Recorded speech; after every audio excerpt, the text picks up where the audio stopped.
यवतमाळ जिल्ह्यातील चौधर गावात खताच्या गुणवत्तेबाबत गंभीर प्रश्न उपस्थित झाला आहे। एका शेतकऱ्याने खत कंपनीवर फसवणुकीचा आरोप करत कारवाई आणि नुकसान भरपाईची मागणी केली आहे।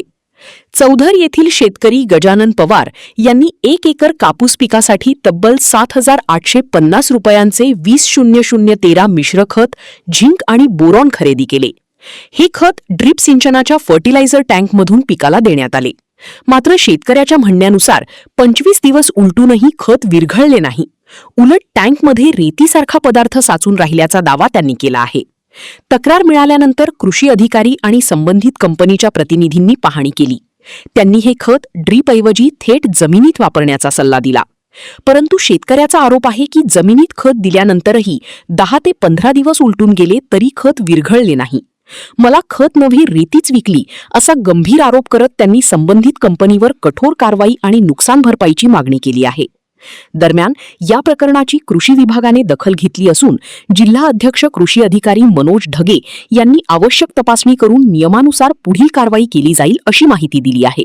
संबंधित बातमी कळाल्यानंतर संबंधित शेतकऱ्याला मी सुद्धा प्रत्यक्ष बोललेलो आहे। संबंधित शेतकऱ्यांनी 10-26-26 आणि 20-20-013 ही खतं दुकानातून घेतलेली होती, परंतु हीच खतं जी आहेत ती मातीमध्ये देण्यासाठीची होती।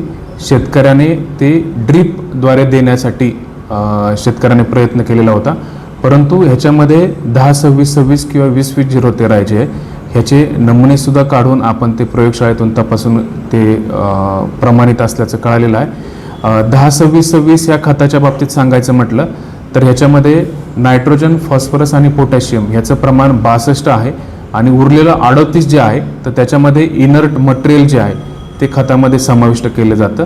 इनर्ट मटेरियलमध्ये विशेष करून जिप्सम असेल किंवा सिलिका असेल किंवा सँड असेल तर असं इनर्ट मटेरियल जे आहे ते त्याच्यामध्ये वापरलं जातं। ही खतं जी आहेत ती खतं ड्रीपद्वारे देण्याची नाहीत, ही खतं मातीमध्येच देण्याची आहेत।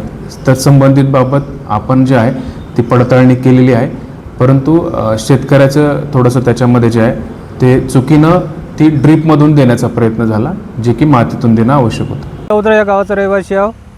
माझ्याकडे 1 एकर ड्रीप करून 1 एकरमध्ये कपाशी लावली आहे, कपाशी तूर। याच्यामध्ये 15 ते 20 दिवस झाले खत टाकून होतो, हे आज बी विरघळलं नाही। पूर्ण 25 दिवस झाले आजपासून। खुर्चीवाले आले, ते कंपनीवाले आले की आमचं कोणीच काही जमा नाही करू शकत असं या शब्दाने सांगितलं आपल्याला की बाय मातीमध्ये विरघळते, मातीमध्ये त्याने टाकून ठेवलेलं तेही बी विरघळलं नाही। खुर्चीवाले आले त्याने तसं सांगितलं म्हणून आहे।